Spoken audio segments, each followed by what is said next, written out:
Hi, I'm Richard Niles, and I'm happy to introduce my new album, Adventures for Cello and Piano. Now, this really is a new departure for me. After a long career working with pop and jazz, I've also done arrangements for some classical stars. But I guess like all musicians, I've had a bunch of compositions of a more adventurous nature building up over the years, and I finally decided to record them. What you'll hear is a fusion of all my interests, from jazz to pop to funk to more sophisticated composition. I wrote it as duets for cello and piano because I like cello and piano. And to help me record this, I needed some extraordinarily gifted and brave musicians. Dennis Karmazyn has been the principal cellist for the Hollywood Bowl Orchestra for over 30 years and has performed on more than 4,000 feature films. I've worked for about 30 years with pianist Clive Dunstall, first call London studio player who's played with people like Sting, Lalo Schifrin, and the Royal Philharmonic Orchestra. But I didn't stop there. For two of the pieces, Only the Beginning and my arrangement of Clair de Lune, I just had to have a rhythm section. Now, I've known Mark Egan since he was the bassist for the original Pat Metheny group, and he's gone on to such great work with people like the Gil Evans Orchestra, Dave Sanborn, and Arcadia. I've done my last 4 albums now with drummer Ian Palmer, and he's just wonderful. He's worked with the cream of jazz, including Martin Taylor and Randy Brecker. Well, I was lucky enough to interview all of these guys this week by Zoom, and we talked about why they took this crazy adventure with me. Adventures for Cello and Piano was kind of a new departure for you, wasn't it, Dennis? Well, I don't think I've ever had the privilege to be involved in such a dynamic, challenging project. I'd like to tell people a little bit about how it all came about. I'd been writing this music for about a year, and then our mutual friend Bruce Dukoff introduced us, and I sent some of the music to him, and I said, who do you think could actually play this? And he said, well, hardly anyone, but you might as well try Dennis Karmazyn. He's got a good sense of humor. So it's funny how it actually came about. Both Bruce and I were at Sony recording on a motion picture, and we had finished a project. I was walking back to the parking lot with Bruce, and he said, by the way, I have a great friend of mine. I used to be his concertmaster in England, Richard Niles. He's written this, which I think is a very difficult, challenging piece of music. Would you be interested? I said, hey, send me the music. Let me see what it's like. So Bruce did send it to me, and I realized, wow, this is going to take a lot of woodshedding to even begin to understand and properly digest exactly what has to happen here, both musically and technically.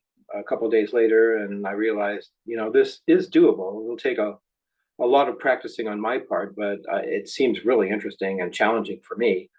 I didn't know how involved the project would be. I didn't realize it would be 9 songs. And at first, Richard sent me one, and then actually the first 3 songs. And they were probably some of the most technical of all of the 9 songs. He gave me the meat and potatoes immediately. Right. So I thought this is going to be great for me.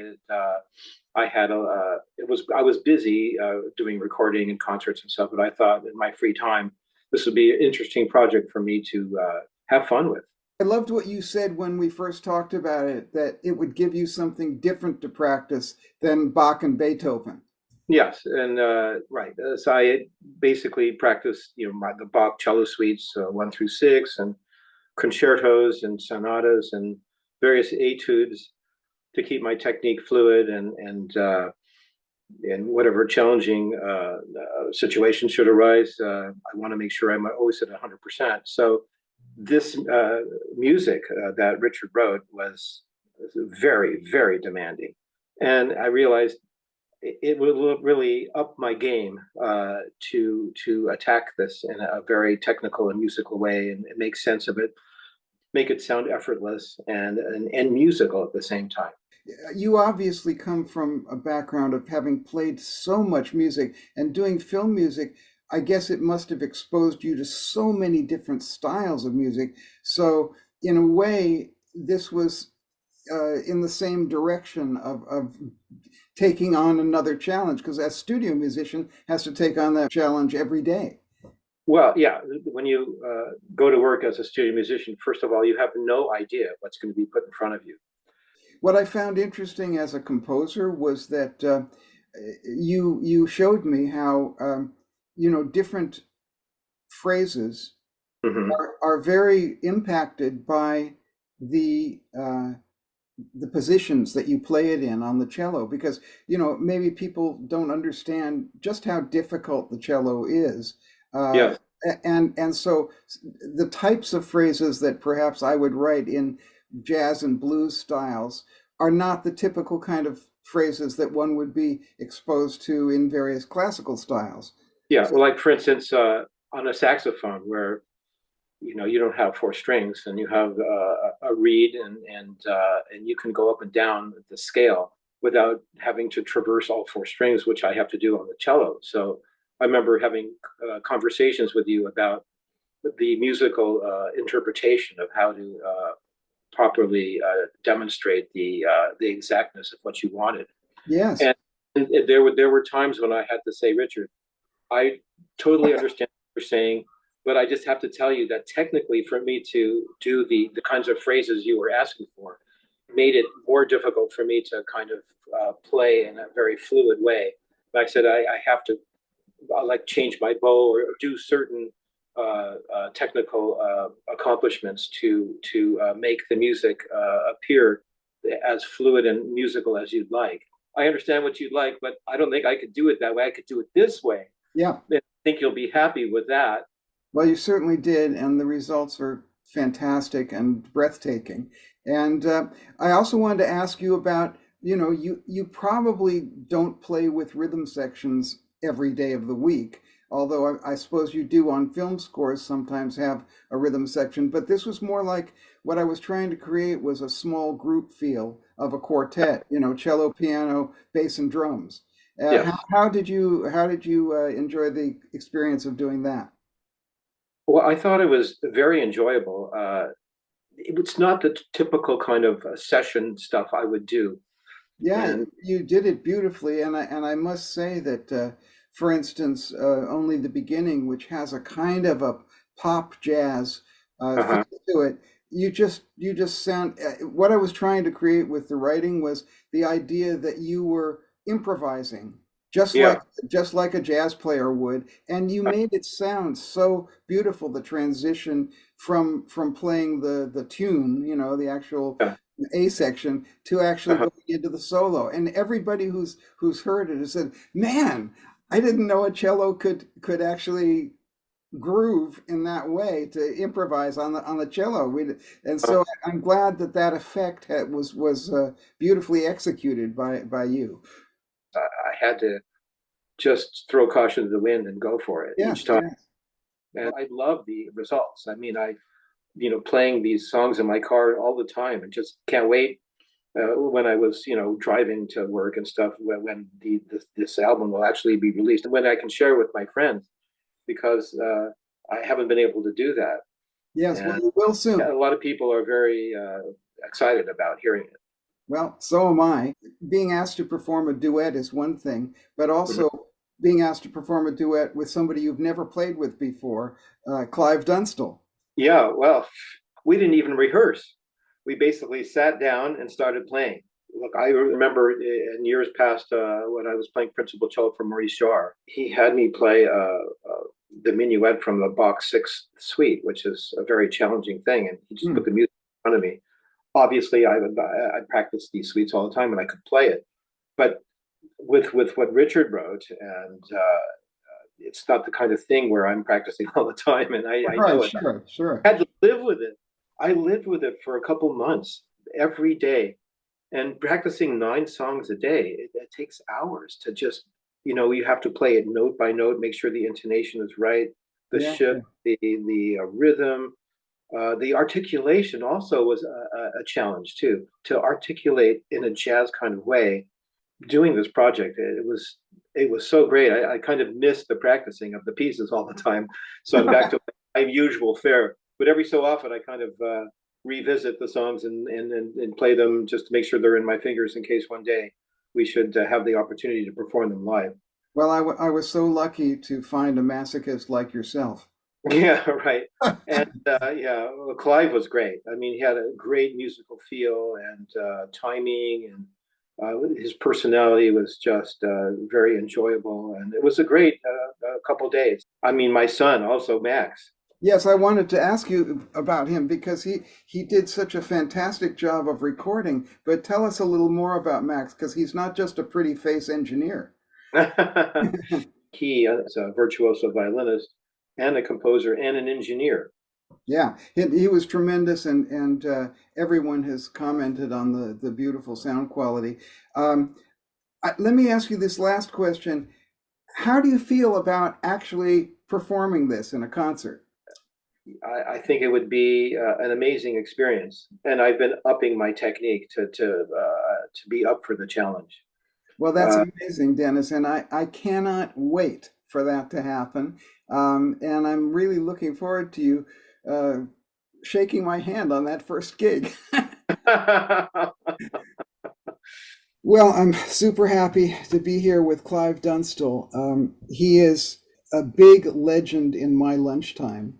And I've been lucky to work with him for all these years, and the audience out there probably think you're a kind of a new name for them. So tell a little bit about the background that allowed you to play this quite difficult music at the drop of a hat.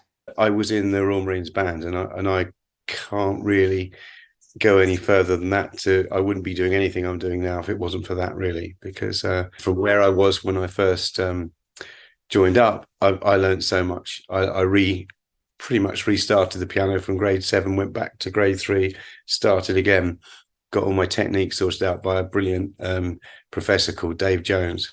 And then just the whole of the 8.5 years I just did so many different styles in so many different things, from anything from jazz trio to marching up and down. In in America, for instance, I did a gig in Shea Stadium in New York. So marching up and down there, from doing concerts to doing orchestras to do, anything you name it, we pretty much had a go at it at some point. When I left, then when I went to National Youth Jazz Orchestra, that got my reading up another level, and also more into jazz playing and all that stuff. One of the things that I've always loved is that when you play a style, you don't play a pastiche of the style, you play the style, which is very rare, because a lot of people play a kind of a comedy version of the style. It's very easy to sort of say, well, I want to play it this way because this is the way I like to do something. But if that's what the writer or the conductor or whoever want, you might not know the whole story of what you're trying to put together, or what the producer or whatever is trying to put together. So you need to sort of trust that he knows what he's doing, or she knows what she's doing. Something that nobody can really teach, and nobody talks about because they can't teach it, which means they can't make money from it, is taste. And that's the great thing. From being exposed to all these different types of music, you have great taste. And so, if we're on a session and you suggest, well, I think I'll do it this way, of course, thank you, it's better. Then we have to talk about why you would be foolhardy enough to take on this thing, because you really nailed it very quickly. I mean, from the time I asked you to do it, you didn't have very much preparation time. No, I spent about sort of 3 to 4 weeks, I think, from sending the music, in between when I was doing other work as well. So, so the last 2 weeks I was working on it, every spare moment, really. But I think I wanted to do it because I've had an interesting year anyway, with a couple of different tours with different artists. But this was a project. I've obviously worked with you loads of times, and sure. and I love what you write. So it was a real challenge. I know it was going to be brutal, whatever. We're working, because I never walk out of the studio with you not broken. But I just thought, no, this is hopefully in a nice way. In a nice way. No, in a great way. But this is an album of duets. Now, I definitely did not write these as cello with piano accompaniment. As you saw, the piano is an equal voice with a great deal to do in terms of telling the story of the piece. That was a challenge. I mean, we had 3.5 days to sort of get it all down, and I think we had to establish a way of doing that in time. Is adapting and listening and trying to learn how they work at the same time. I think it's true to say that although they have my particular trademark areas of humor, I'd call them, but they also flutter around different genres a lot. Yes, and some of them were kind of not. I don't know whether you could even qualify what genre it was, because I was thinking about different stuff. And what was so great was the way that you took on a piece like, for instance, Dreamer Awake, which is probably maybe one of the most difficult ones. I don't know. Yeah, definitely. And I don't even know what style you'd call that. Well, I actually thought some of it was quite funky. Actually, I thought of that particular piece. It was definite patterns. I wouldn't say they're easy, but there was some definite patterns in there, and they were finger breakers, some of them. But yes, they were classical pieces, but they were with jazz harmonies and jazz chords and jazz even rhythms and all that stuff. They were all thrown in the pot. It was for instance, the Clair de Lune, I sort of think was a bit like sort of Debussy meets Pat Metheny on acid. It was one of the fusion of stuff. Fusion is the word I was looking for. Yes. But that was what I made was exciting for me, because it wasn't just a straight classical piece, or it wasn't a jazz piece. It was a mixture of the two, but it's also got a journey. Each piece was going somewhere. What was great was the fact that you were able to identify each step along the path. Say, oh yeah, I know what that is. All right, I see what that is. Oh yeah, that's that's a funk thing. Oh yeah, that's a kind of a Chick Corea thing. Yeah, that's right. And things like the phrasing, there were certain things that you could play that you when you're first going through it, you think, yeah, and then when you get it, you realize certain arm weights and certain phrasing that you'd written. I mean, all your stuff was phrased brilliantly, but there were certain things you think, well, a bit more weight on that bit helps the groove, and all that sort of thing. There are a couple of the pieces which take off the thumb screws for a bit and are very ballad like pieces. Yeah. And you played them so beautifully and sensitively and smoothly. I could almost hear your fingers saying, this is a blessed relief. Well, it's quite funny because Chrome Waterfall, I remember when I was going through that, I think I might put something on Facebook when I was recording it, and I recorded it and thought, yeah, I'm coming on with that, so I'll record a little bit and put it out there, and I put it up there, and it's, as you know, it's in 7/4, and I played it to my son when we were outside, and I played it to my son. And I said, look, this is in 7/4. Can you count that? And as he was counting, I was counting it, thinking, no, that's not 7/4 at all. That's not. And I just posted it. And so I looked on there, and instantly someone would go, no, that's 15/8. And then, and it's like, yeah, that's because I've missed a quaver off. I better get back to the drawing board. I did another version of it and put that up and said, look, there you go. But ironically, the people who were liking it were the drummers, and they hadn't noticed it was in 7/4. It was, I think Jason Rebello noticed it. Was one of them. Right. Two people, an ex-Marine friend of mine, noticed it as well. But yes, it was. I had it in 15/8 to start with, so I'm glad I sorted it out before I got to you. Yeah, well, you gave me back that extra quaver, which to you Americans means an eighth note. There is one track which I actually gave you a solo on, and it sounds fantastic, and it's just so great. And what a lot of people have commented, and I think a lot of this is very, very down to you, is the fact that you don't notice the difference between the composed piece and the tune. In other words, everyone has said, oh, well, there are a lot of great solos on this. The guy's really great improvisers, and they don't realize that actually all of it was written except for this one piece, Dolphins on Holiday.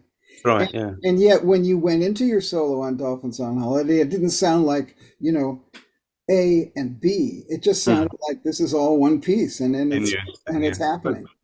that's what it's got to be, isn't it? It's either one or the other, and you shouldn't notice the join really. So Yeah, that's yeah. Well, no one did notice the join, which is great. Now, here's another thing. I've been talking to Dennis and to Ian and to Mark about the idea of taking this thing on the road, and the idea is that we would do an opening part one of the concert, yeah, you and Dennis.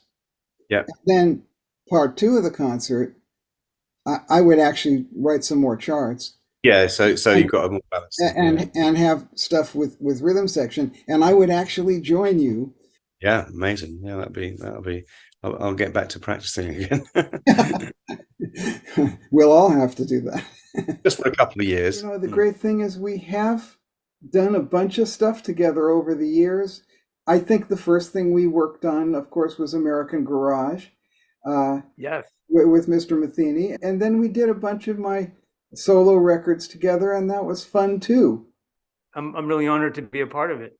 Well, thank you, big boy. You've been able to apply yourself to so many different styles of music, projects, and still completely be Mark Egan, this beautiful melodic voice. Because you're a composer, you kind of play, you understand the composition pretty intimately. So I dive in and try to figure out how I can interweave my sensibilities into the music at hand. And, it's such a pleasure to do that with your music. It's been great to do it with your music, and also this new project that we did.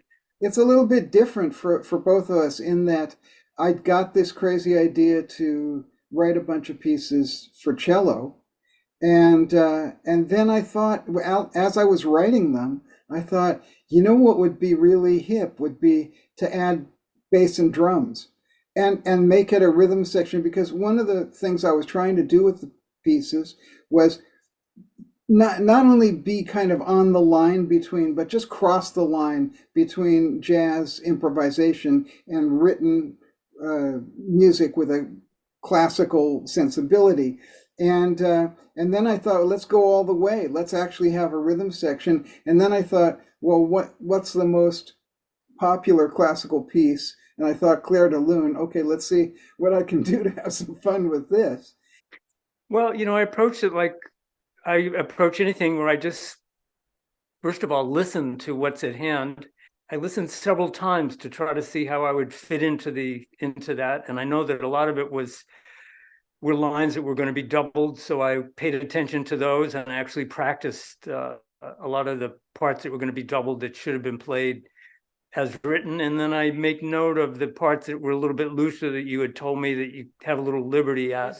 The combination of that, and as is with all your music, it's very challenging from a reading point of view, and harmonically it's very sophisticated, and your orchestrations are just amazing to me. So I wanted to fit into that. So I practiced. I took some time. I played along with the music that you sent. When it got to a point where I felt like felt good about it, then I did it. And to play along with Ian was just fabulous. I wanted to play with his drums first. So I'm glad that you recorded it before me. I recorded it at this studio right here. Yeah. I'm in Florida right now, in South Florida. Nice. So it was a great project to work on. Obviously, the caliber of musicians is of the highest level. So I wanted to rise to that occasion. And thank you for orchestrating it in such a way that I could fit into that. Well, yeah, I mean, I was very much, while I was writing the two pieces with rhythm section, thinking of your sound, because I just find that you have the most melodic, beautiful sound. And you've always had that. Even when you started out, you've always had this gorgeous sound, and it just begs to have lead melodies written on it. So I did include a lot, even though we're featuring the cello and the piano, where I put as many little fills and counter lines and things as I could, hoping that it would be under your fingers. Yes, you did. And I sensed that when there was a melody, in certain places that you wanted it to feature me. And I appreciate that you would think of me in that way, because it is, I do play melodically, and it's something I think it carried over from originally being a trumpet player and focusing so much on melody and Yes. how you have to articulate and express a melody. And it's like speaking, you just, it's like singing, really. So even if I'm just playing a groove bass line, it's the same thing for me. It's all the same energy that goes into it, but especially when it's featured out front and in a very highly melodic way up in the upper register. And Yes. that's why fretless bass, because it's like a cello in a lot of ways. It's like an electric cello. It fits similarly into that range, but then of course it has the bass range, which is the foundation. And I found it a little bit of a challenge to always think about, when I gave you a solo line, that it wouldn't get in the way of the cello or in any way be in the same register, because obviously it could be, but I made sure that, he wasn't playing while you were playing that lick. In other words, there were a lot of answering phrases between him and you. And it's interesting that Clive Dunstall, a marvelous player. It's amazing to think that he was always my first call for orchestral work, but he also does tons of jazz work because he's such a great player in that style as well. So there's only, having listened to the album, there's only one improvised solo from Clive, which is on a tune called Dolphins on Holiday. And the rest of it is all written. And it doesn't sound like it. And of course, that's the magic of a great player. And also the magic of a great composer and orchestrator too. You're a very nice man. Well, no, but think about it. Someone could write something that was just so corny that, yes, you could play it, but you'd say, wow, why did he play that? But no, the level of musicianship on this music is so high, and I was so honored to be asked to be a part of it, really. I was talking to Dennis about the possibility of actually doing some gigs with this thing. And when I do, I'm going to open up the program and do some more charts for rhythm section. So I hope you're up for that. I'm up for it, definitely. Yeah. And I'd play with the band. Yeah. Get the band back together for the first time. Absolutely. It's always great playing with Ian. I love his playing. We've, of course, on your record, the last record we did, which Niles Smiles. Niles Smiles, and he does too. Yes, he does. Richard, thank you so much. And this has been a few records now that we've made together. So I'm sort of getting used to playing with you now after sort of four records I think we've made together. So it's a privilege. But thank you for asking me. I'm really grateful. I'm wondering if you could tell people a little bit about the background that led up to you being able to do what you do. I think firstly, I find it very easy to play music with you, because I think we come from the same sort of influences and we have the same sort of ideas. And I really relate to the music that you write. And I think now that I have an understanding of what you're looking for with the music as well. And what I'll say with the drum parts that you write, there's three types of parts. There's an orchestration, which shows you basically about what the other musicians are playing. There's a studio sort of outline of the music, which gives you the geography. But you do something else. You write almost transcriptions.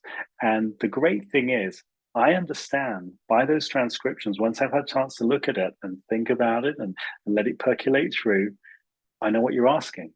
And I think we have a chemistry, which is fantastic. I am an absolute drum groupie. I mean, I love the drums, and from the very beginning of my career, what fascinated me was how drummers do what they do to create a groove. I mean, there's all this fantastic technical stuff in it, but what fascinated me is that how they can get their heads around creating a pattern that creates this certain type of groove, and this type of groove is different from that one, and just a different placement of the hi-hat or a different placement of where the floor tom is going to be in the pattern.